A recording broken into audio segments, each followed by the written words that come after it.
기독교 신앙을 가르쳐 우리는 종말론적 신앙이라고 말합니다.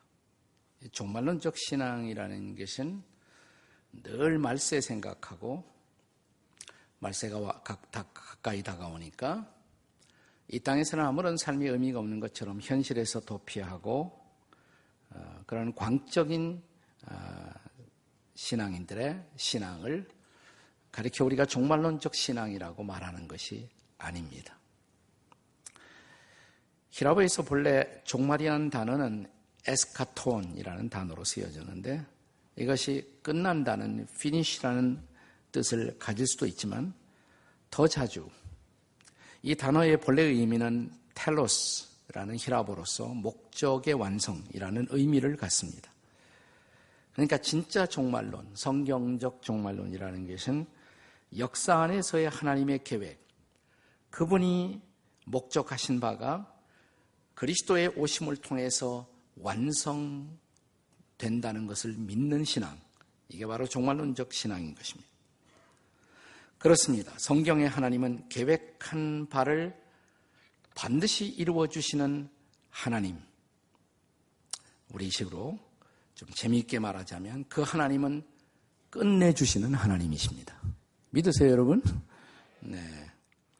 그래서 그는 알파와 오메가, 처음과 나중이신 하나님이십니다. 과거 로마의 황제, 특별히 도미티니아누스라는 황제의 박해 아래에서 믿음을 지키며 고생하던 성도들에게 반모라는 섬에서 유배 생활하던 사도 요한은 그를 둘러싸고 있는 상황에서도 흔들림이 없이 바라보고 있던 하나님, 그 하나님께 기도하며 계시의 음성을 받아 전달합니다.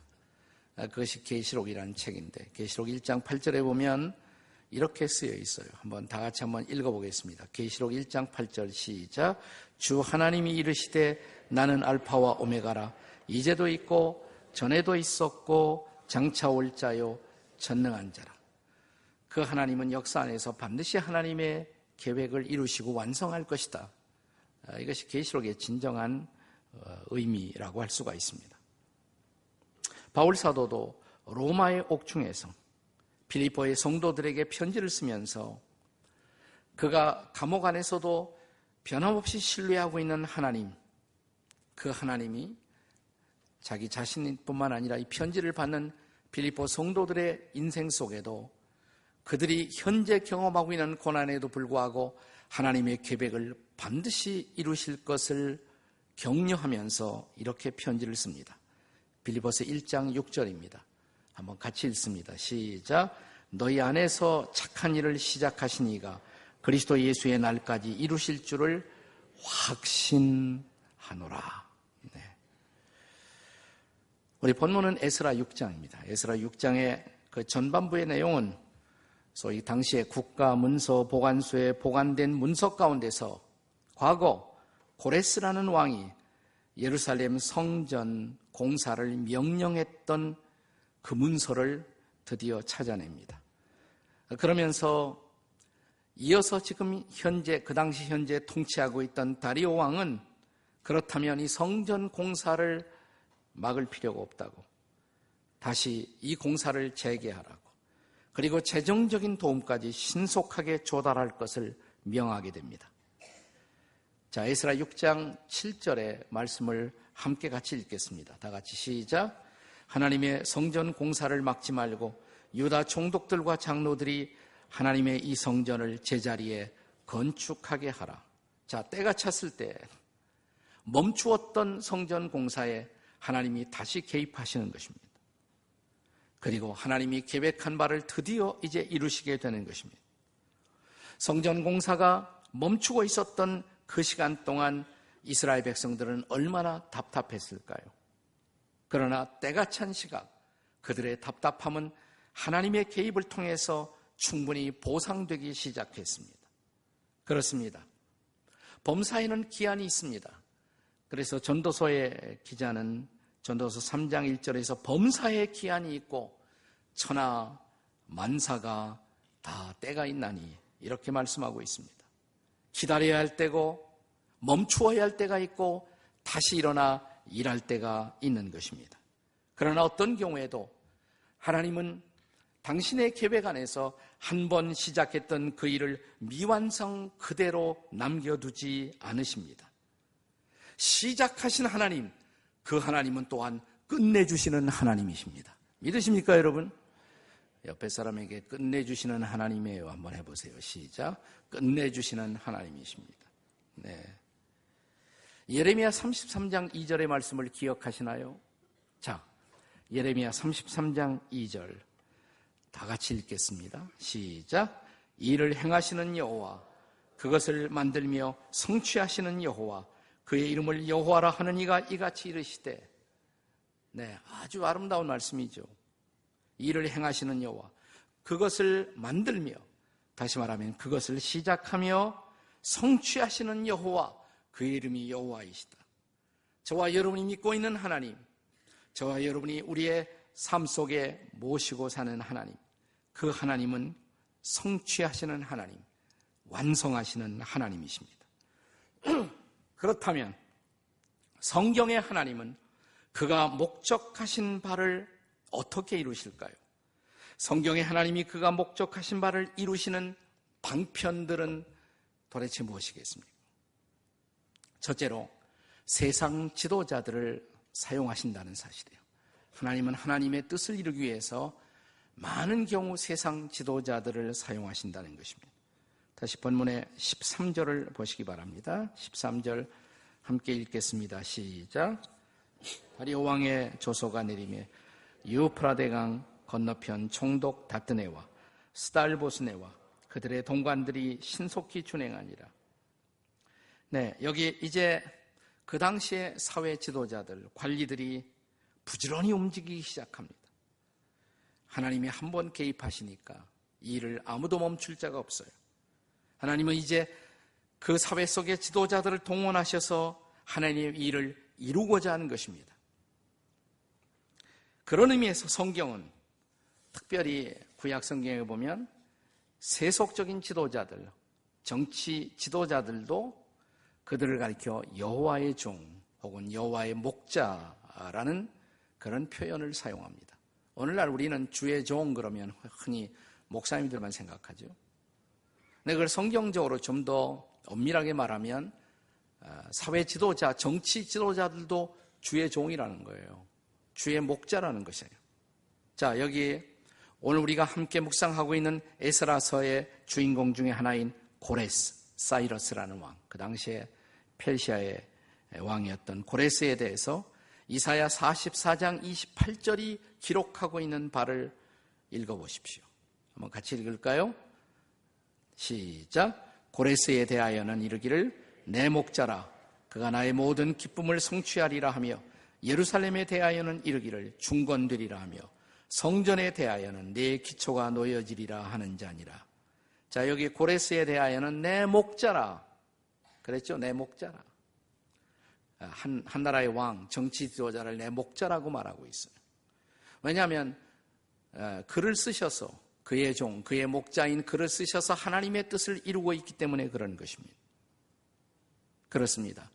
하나님은 역사 속에 종종 이런 정치 지도자들을 부리시고 쓰셔서 하나님의 뜻을 이루시는 것입니다.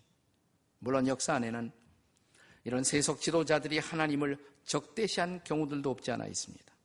특별히 요한계시록이 기록되고 있던 그 당시 사도 요한이 살던 당시에 로마의 지도자들이 그런 자리에 있었습니다.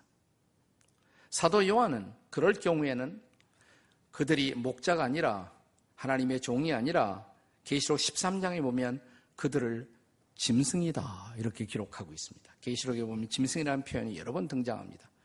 우리 한국에도 그런 표현이 있잖아요. 인간이 인간다운 행동을 하지 못하면 뭐라고 말합니까? 짐승 같은 X 그러지 않습니까? 네, 계시록에 짐승이 등장해요.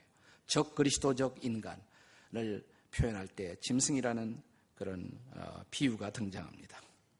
그런데 계시록에 보면 마귀인 용이 그 짐승에게 권세를 부여했다.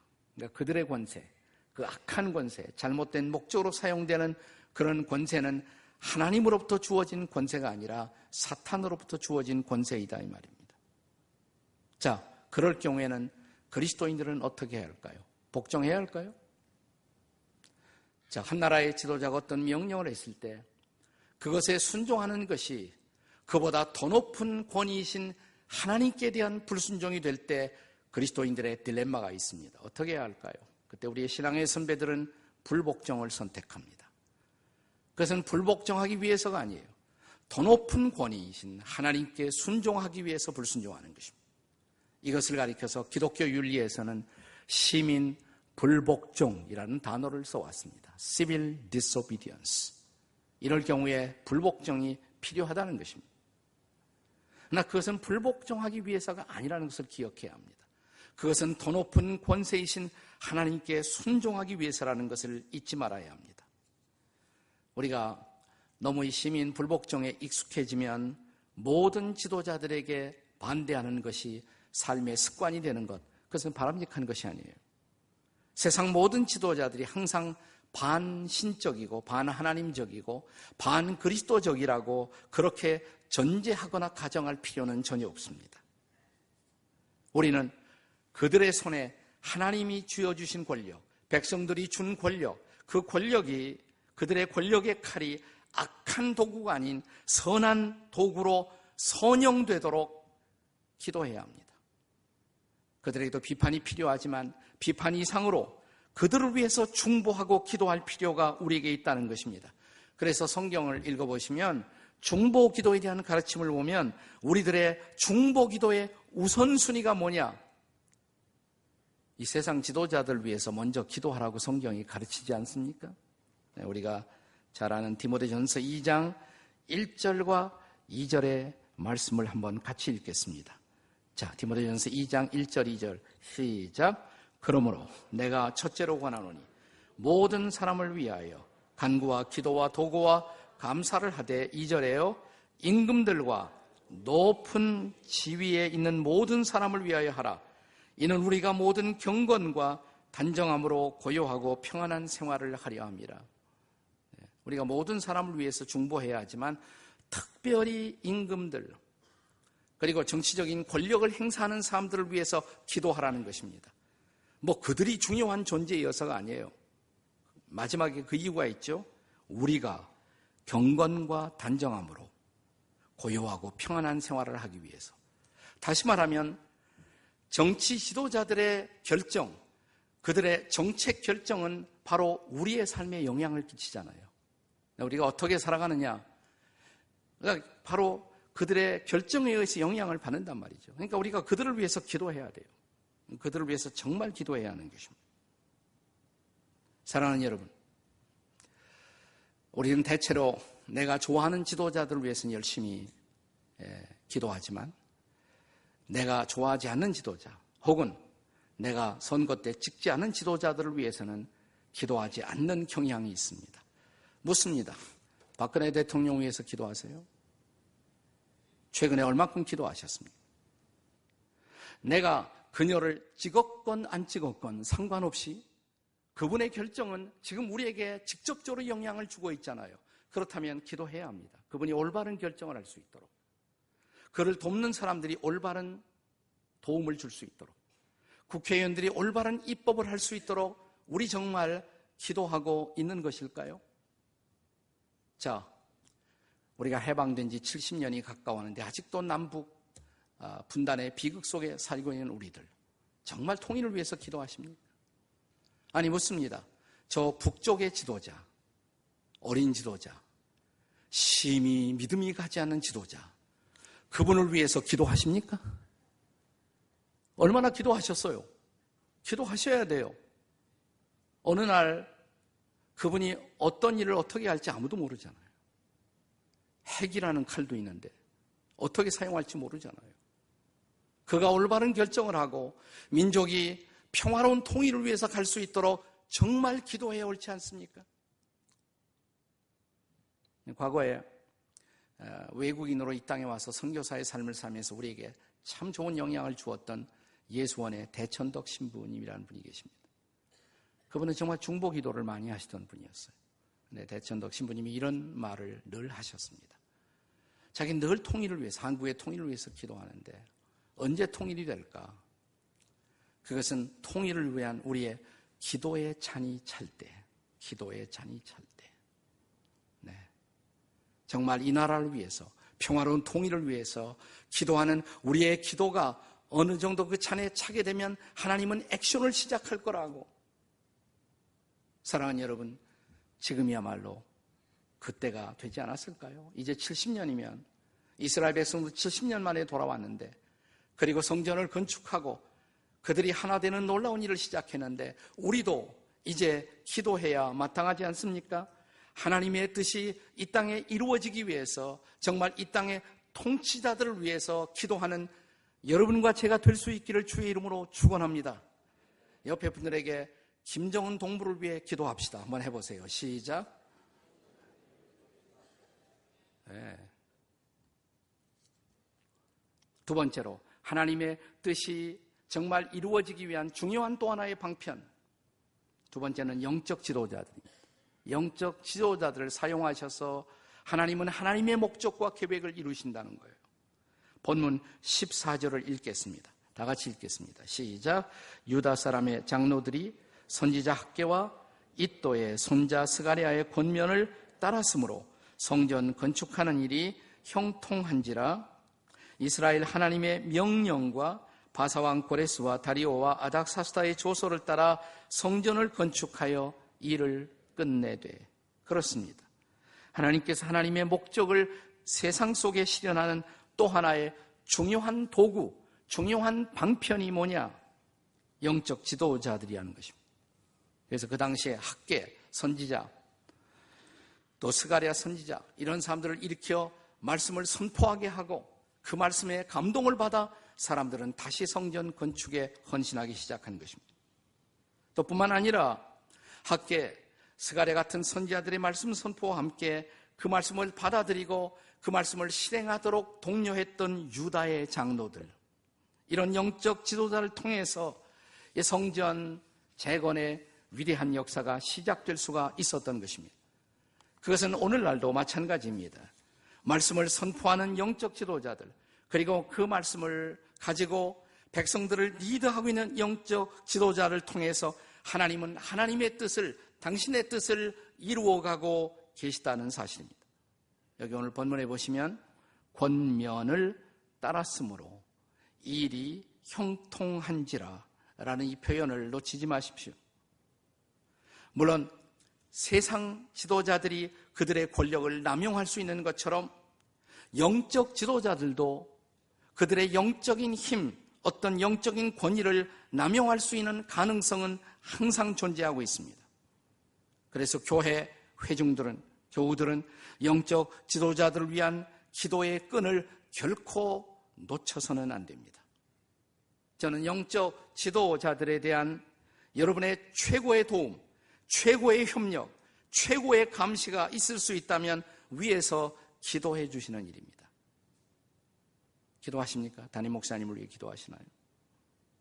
그래서 히브리서 기자는 초대교회 당시 어려운 시대에서 성도들을 이끌고 있던 영적 지도자들인 우리를 위하여 기도해달라라는 부탁을 하고 있습니다. 제발 우리를 위해서 기도하라고 요청하고 있습니다. 이것이 히브리서 13장 18절이에요. 근데 바로 직전 구절 13장 17절에 보면 동시에 그러한 영적 지도자인 우리를 또 믿고 따라달라는 권면을 먼저 하고 있습니다. 그 대목을 또 한도 치지 마십시오. 자, 히브리서 13장 17절 같이 한번 읽겠습니다. 다 같이 시작. 너희를 인도하는 자들에게 순종하고 복종하라. 그들은 너희 영혼을 위하여 경성하기를 자신들이 청산할 자인 것 같이 하느니라. 그들로 하여금 즐거움으로 이것을 하게 하고 근심으로 하게 하지 말라. 그렇지 않으면 너에게 유익이 없느니라.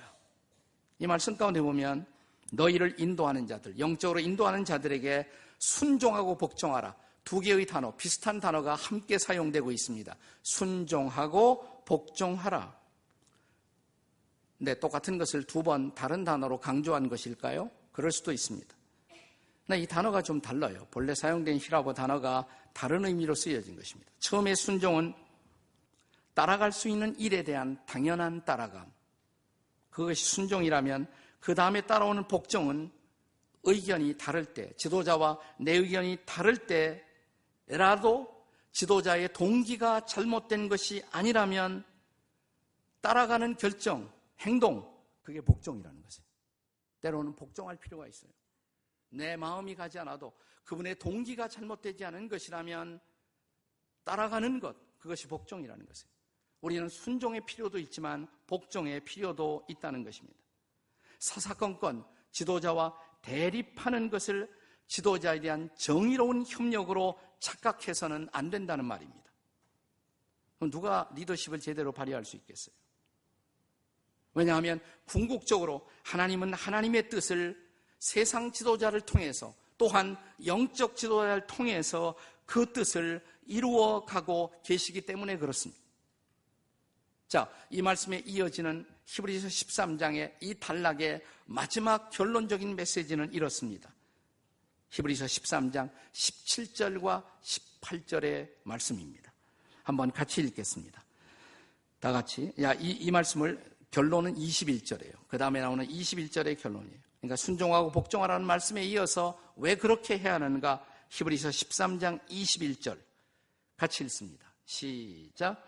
모든 선한 일에 너희를 온전하게 하사 자기 뜻을 행하게 하시고 그 앞에 즐거운 것을 예수 그리스도로 말미암아 우리 가운데 이루시기를 원하노라. 영광이 그에게 세세무궁토록 있을지어다.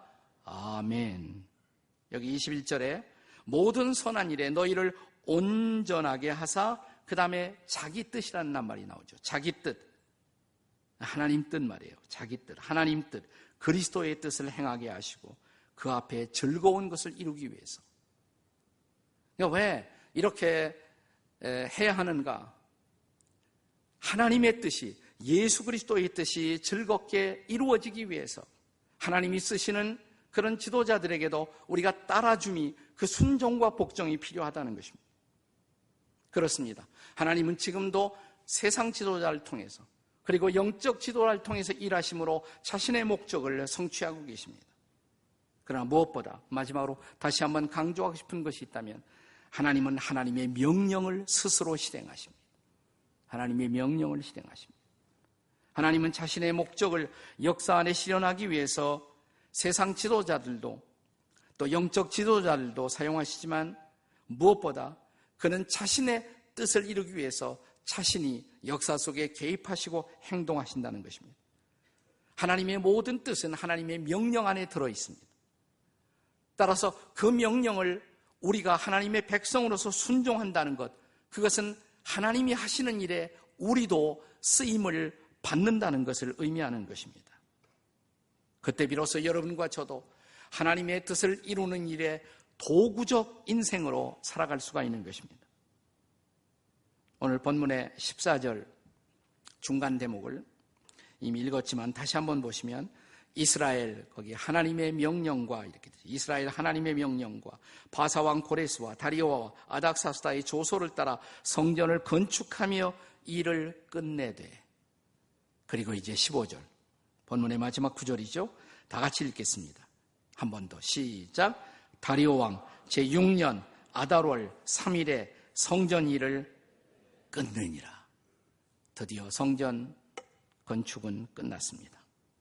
솔로몬 성전이 파괴된 지 무려 72년이 지난 후 BC 주전 515년 3월에 마침내 이 성전은 다시 완공될 수가 있었습니다. 솔로몬의 성전보다는 그 아름다움이 조금 미치지 못했지만 그래도 성전은 다시 재건될 수가 있었던 것입니다. 그것이 하나님의 계획이요 하나님의 의도였기에 그 일은 마침내 이루어질 수가 있었습니다. 그리고 그 시대 백성들은 그 일에 쓰임을 받았던 것입니다. 왜? 그것은 하나님의 언약이었기 때문에 반드시 성취되어야 할 일이기도 했습니다. 사랑하는 여러분, 사람들은 약속하고도 실천하지 못하는 일이 얼마나 비일비재합니까? 그러나 하나님은 다르십니다. 그는 약속하면 반드시 실행하시는 하나님. 그래서 그분은 언약의 하나님이시고 또한 그 언약을 실천하시는 신실하신 하나님 혹은 성실하신 하나님이십니다. 흥미로운 것은 한문에 신실하다 혹은 성실하다, 그럴 때 신자나 성자 안에 말씀원이 들어가 있죠. 사람 인변에 신실. 네. 또 성실할 때도 말씀원, 그리고 옆에 이룰 성자. 네, 말씀이 들어있어요. 말대로 하는 것. 말대로 하는 것. 그게 신실해요. 약속하면 그대로 하는 것. 그것이 성실해요. 네. 뭐 어렵지 않습니다. 그대로 하면 돼요. 말한 대로 약속 지키고. 그대로 하지 않으면 어떻게 될까요? 제가 가끔 조크처럼 말하지만 신실의 반대는 뭐예요? 거꾸로 읽으시면 돼. 실신하시는 거예요. 성실의 반대는 뭐예요? 실성이십니다. 성실하시겠습니까? 실성하시겠습니까? 물어봐, 한번 옆에 있는 분에게. 성실하시겠습니까? 실성하시겠습니까? 네. 성경의 하나님, 그분은 성실하신 하나님. 그래서 약속하면 반드시 실현하시는 하나님. 사람들은 자기가 어떤 것을 약속해놓고 맹세를 합니다. 종종. 꼭 그대로 하겠다고. 근데 자기가 해봤자 자기가 권위가 없잖아요. 그러니까 어떤 때 우리가 종종 하늘을 두고 맹세한다. 자기 권위만 안 되니까 하늘의 권위를 끌어오는 거예요. 그러면 하늘의 하나님도 맹세를 할까요? 성경에 보면 하나님도 가끔 맹세를 하세요. 하나님은 누구를 두고 맹세할까? 자기를 두고 맹세하시죠. 그분이 마지막 권위니까. 최종적 권위이시니까. 히브리서 6장 17절에 흥미로운 말씀이 있습니다. 같이 한번 읽겠습니다. 시작. 하나님은 약속을 기업으로 받는 자들에게 그 뜻이 변하지 아니함을 충분히 나타내시려고 그 일을 맹세로 보증하셨으니 하나님의 약속은 확실하다. 그걸 하나님도 맹세로 보증하신 것, 그것이 약속의 말씀이란 말이에요. 그 말씀은 그대로 이루어질 수밖에 없죠. 자, 그리고 이 말씀을 믿고 사는 사람들. 우리들은 하나님의 약속의 말씀을 붙들고 산다면 이 말씀이 틀림없기 때문에 우리도 어떤 상황 속에서도 흔들리거나 낙심할 필요가 없는 것입니다. 왜? 우리의 인생은 바로 하나님의 약속 안에서 진행될 것을 확신하기 때문입니다. 세계적인 전도자로서 D.L. 무디라는 분이 계시죠. 이 다음씩 우리는 정말 하나님을 사랑하는 사람들의 성경을 보고 싶어질 때가 있습니다. 성경 얼마나 가까이 하고 살았나. 그 사람이 쓰는 성경 보면 알아요. 이렇게 보면 어떤 사람 성경 보면 깨끗해. 교회 올 때 한 번 가지고 나오니까 깨끗해. 무디, 세계적인 전도자 무디의 성경을 봤더니 뭐가 새카마요. 근데 똑같은 글자예요. TP, TP, TP, TP. 여백에 계속 이 단어가 반복되어 있는 거예요. 누가 물었대요. 이 TP가 무슨 뜻이에요? 그랬더니 무디가 대답하기를 tried and proved. 내가 실험해 보았고 proved. 그대로 증명되었다. 말씀 그대로 해보니까 그대로 되더라. 말씀 그대로 되더라. 수없이 성경 말씀을 붙들고 기도했고 이 말씀은 맞아. 그대로 됐으니까 TP, tried and proved. 우리가 시편에 이런 말씀이 있잖아요. 시편 34편 8절에도 너희는 여호와의 선하심을 맛보아 알지어다. 맛보고 알아야 돼. 이 말씀 진짜네. 기도하라고 했더니 말씀 그대로 응답되네. 전도하라고 했더니 그대로 되네. 말씀 그대로 말씀을 맛보는 삶. 그의 약속이 신실함을 온몸으로 삶으로 경험하는 인생. 그것이 하나님의 백성들의 인생이란 말이에요. 그렇습니다. 성경의 하나님, 언약의 하나님, 그리고 그 약속을 언약을 그대로 실현하시는 하나님. 그렇습니다. 오늘 본문이 우리에게 보여주고 있는 하나님, 그 하나님은 한마디로 말하면 끝내주시는 하나님이십니다. 네. 누가 나한테 와서 이런 질문하더라고. 목사님, 끝내준다를 영어로 뭐라고 말해요? 어렵더라고요. 끝내준다를 영어로 뭐라고 말하나? period, period. 문자 그대로 period. 마침표 찍었다? 문자 그대로 하면? 아마 그런 뜻이 아니겠죠. 어떤 사람은 끝내준다 말은 그 사람이 아주 놀랍다. so amazing. 혹은 뭐 awesome, wonderful. 요즘 젊은이들이 많이 말하는 cool, so cool. 네. 더 이상 좋을 수 없는 그런 하나님. 더 이상 탁월할 수 없는 하나님, 그 이상 놀라울 수 없는 놀라우신 하나님, 그렇습니다. 기막히신 하나님, 성경의 하나님, 바로 그런 하나님이십니다. 이런 하나님 만난 것이 행복하지 않으세요? 네, 그 하나님 믿고 사는 것이 축복이 아니에요? 사랑하는 여러분, 그 끝내주시는 하나님, 이 놀라우신 하나님, 그 하나님이 여러분과 저의 인생을 향한 놀라운 목적과 계획을 가지고 계신 것을 찬양하십시오. 그의 뜻을 이루기 위해서 지금도 저와 여러분을 그의 종으로 부르고 있는 하나님을 기뻐하십시오. 그리고 그의 뜻을 이루기 위해서 내 삶 속에 개입해 들어오신 하나님, 오늘 그 하나님이 우리의 하나님인 것을 기뻐하십시오. 이제 그렇다면 그 약속의 말씀을 믿고 붙들고 다시 엎드려 기도를 시작하십시오. 다시 꿈을 꾸시기 바랍니다. 다시 꿈꾸고 일어나십시오. 그리고 다시 말씀을 붙들고 앞으로 나가십시오. 다시 도전을 시작하십시오. 그래서 마침내 끝내주시는 하나님과 함께 여러분의 인생의 목적을 성취하시기를 주의 이름으로 축원합니다. 그렇다면 아직도 남아있는 우리들의 인생의 과제, 우리가 끝내게 해야 할 마무리 과제를 붙들고 나를 도우시는 하나님, 나와 함께 하실 하나님, 약속의 말씀을 붙들고 기도의 무릎을 꿇고 일어나 우리의 일의 마지막 완성을 향해서 다시 나아가시는 여러분과 제가 되시기를 주의 이름으로 축원합니다.